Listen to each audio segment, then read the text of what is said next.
दोस्तों नमस्कार। दोस्तों शिव से आने वाले निर्दलीय विधायक रविंद्र सिंह भाटी लड़ेंगे लोकसभा चुनाव। अब देखिए राजस्थान के अंदर बात करें, लोकसभा चुनाव का जो बिगुल है वो बज चुका है और दोनों पार्टी अपने अपने प्रत्याशी घोषित करने में लगी हुई है। और बीजेपी ने 15 जो उम्मीदवार है वो फाइनल लोकसभा के कर दिए। और बाड़मेर जैसलमेर की बात करें तो कैलाश चौधरी पर बीजेपी ने दोबारा भरोसा जताया। और कैलाश चौधरी की यहाँ से जो रिपोर्टें गई थी वो रिपोर्टें इतनी खराब होने के बावजूद भी पार्टी ने एक बार कैलाश चौधरी पर भरोसा जताया।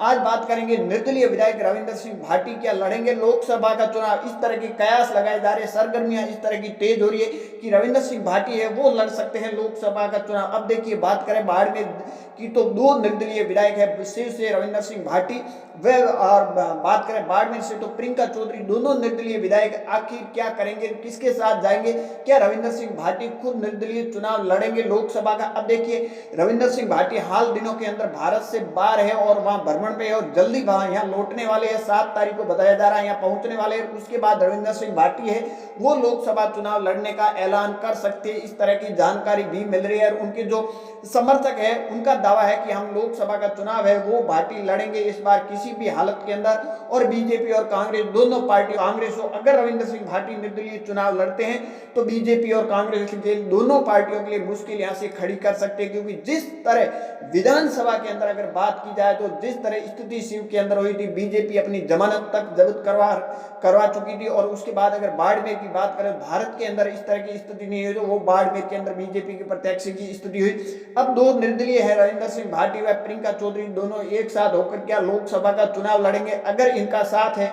वो उम्मीदवार राम बेनीवाल भी दे सकते हैं, इस तरह की जानकारी भी मिल रही है। अब देखिए विधानसभा चुनाव के अंदर उम्मीदवार राम बेनीवाल ने है वो बाड़मेर की विधानसभा में प्रियंका चौधरी का साथ दिया था, तो अब भी दे सकते हैं। और रविंद्र सिंह भाटी है वो 7 तारीख के बाद में लोकसभा चुनाव लड़ने की घोषणा कर सकते हैं, इस तरह की भी जानकारी मिल रही।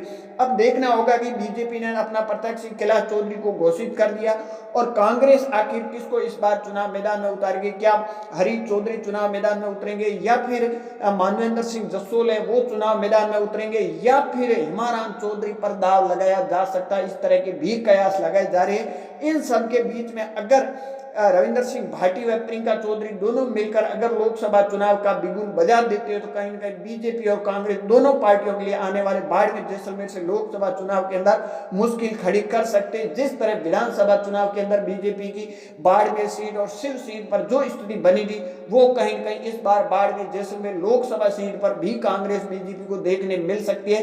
अगर ये निर्दलीय विधायक रविंद्र सिंह भाटी लोकसभा चुनाव लड़ने का ऐलान कर देते हैं तो कहीं न कहीं बीजेपी और कांग्रेस दोनों के लिए यहां से मुश्किल खड़ी कर सकते हैं। हालांकि बीजेपी इनको मना पाएगी या फिर नहीं मना पाएगी ये भी देखना, क्योंकि अभी तक बीजेपी मना नहीं पाई है।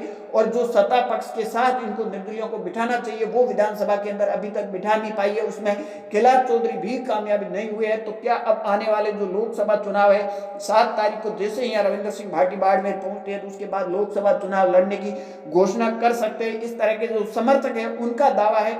और अगर रविंद्र सिंह भाटी यहाँ से चुनाव लड़ते हैं और प्रियंका चौधरी का साथ मिलता, उम्मीदवार राम बेनीवाल का अगर साथ मिलता है तो कहीं न कहीं आने वाले जो लोकसभा चुनाव के अंदर बीजेपी व कांग्रेस दोनों के लिए यहाँ से मुश्किल खड़ी कर सकते हैं। और ये सीट है वो टफ फाइट के अंदर जा सकती है, इस तरह की जानकारी भी मिल रही है। अब देखना होगा रविंद्र सिंह भाटी क्या लोकसभा चुनाव लड़ते हैं या फिर आने के बाद में क्या घोषणा करते हैं। देखते रहिए लकी न्यूज बाड़मेर तक।